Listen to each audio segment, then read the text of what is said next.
የ5 ዓመት ታዳጊ በጣቱ ወሲባዊ ጥቃት ያደረሰው ኢትዮጵያዊ ግለሰብ 2 ዓመት ከ5 ወር ተፈርዶበታል።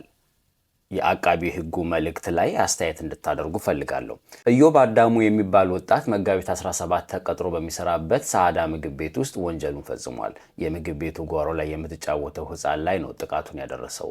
ዞኑ የፌስቡክ ገጽ ላይ ጥቃቱ እንዴት እንዳደረሰና የሕፃኗን ማንነት ጨምሮ